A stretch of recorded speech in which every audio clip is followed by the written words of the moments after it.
This is TWiT.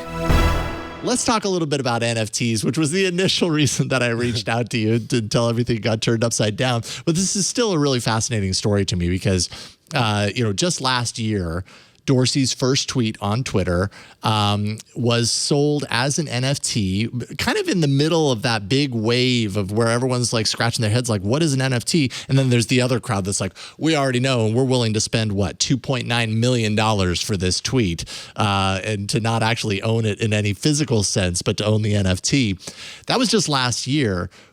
First of all, who bought it back then and why did they do that? So it was a crypto entrepreneur named Sina Estavi, who paid $2.9 million, as you mentioned, for this NFT of a tweet. An NFT is like a digital receipt. It's supposed to be proof of ownership. You can't copy it or duplicate it. So it provides a little kind of scarcity in a world of digital abundance. But people still have trouble wrapping their heads around, does an NFT really signify anything?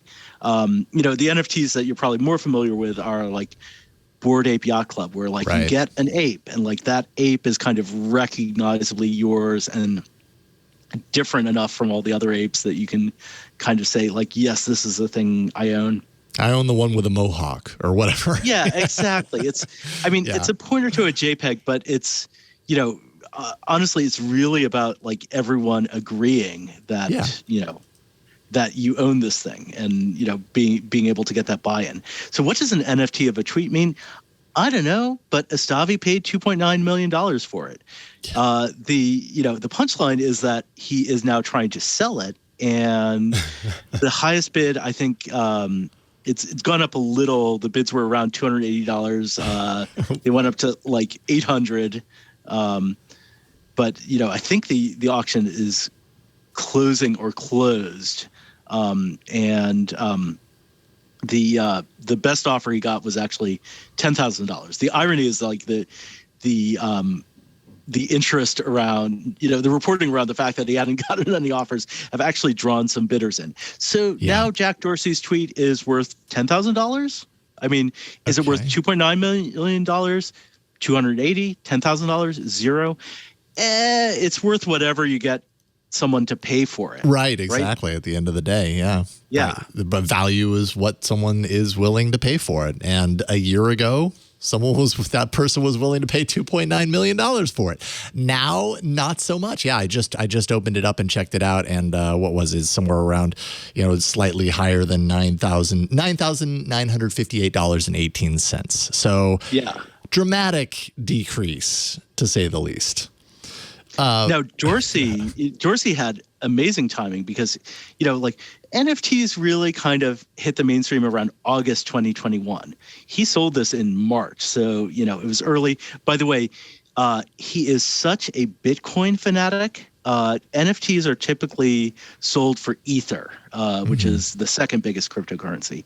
He is such a Bitcoin fanatic that he immediately converted the Ether proceeds to Bitcoin, and then he gave them to a charity that helps people in Africa give directly. So, he's kind of got clean hands. You can't really accuse him of profiting when he gave it all away to charity. Right. But he did seem to have good timing. Boy, but I mean, in hindsight, great timing and great ambition to take that money that was created that literally didn't exist prior. It was just a tweet, and now suddenly it was worth this $2.9 million price tag, and funnel that into something that does some good. On the flip side, God, I can't help but just think that the person that spent $2.9 million, I mean, especially in light of today, right? That's a sucker, right? It's kind of like, cool. Well, he got that million and passed it on to charity. That's great. But he got that $2.9 million from you when it could be had, and now it cannot. What do you does this signify something about the declining perception of value around NFTs in general? I mean, are we seeing this in other high value or once high value NFTs happening there too? It really depends. I think, for example, Bored Apes have mostly seemed to retain their value. There's a lot of Hollywood hype. There's a movie trilogy now being produced with Coinbase backing it up. So it depends on the NFT, but overall transaction prices have been falling, and wallet activity, which is something we've been tracking. That's the number of people who have an NFT in their wallet who have bought or sold an NFT. That took a dip and has been on the rise again. So it may be kind of, into like a new more moderate hype cycle. I don't think they're going away, but I think this is really a good test case for like what kind of thing makes sense to turn into an NFT. Yeah. A tweet, which Twitter.com controls, which Elon Musk could buy the company and he could delete the tweet if he wanted to. Or make it private any number of things. Yeah, that doesn't feel like a really like solid value, kind of to center an NFT around. I think that's probably why a lot of people have questions. So like the NFT of a tweet, probably not a great idea. NFTs of digital art, like art has always been very abstract in terms of the value we place on it and why people like one piece of art versus another. So that is probably a little more solid as the art market in general is. So I think we'll find out which NFTs are really worth something. Yeah. If NFT is here for the long haul, what are the assets that actually make sense? And that's it's an emerging kind of developing technology / financial instrument, whatever you want to call it at this point. So those are all questions to be answered. For $10,000, do you find value in Dorsey's original tweet? I think I would pay $2.80. Okay. Nice. Could have started there. Yeah. No, I think, I think there is kind of like novelty value around that tweet. I agree. But I print it out and get it framed and hang it on my wall, and I don't even have to pay anybody for doing that. Exactly. That's precisely the problem. Is that there is not kind of like provable scarcity around it, and so when you try to like put artificial scarcity, and that's all an NFT is, it's a mechanism for introducing artificial scarcity.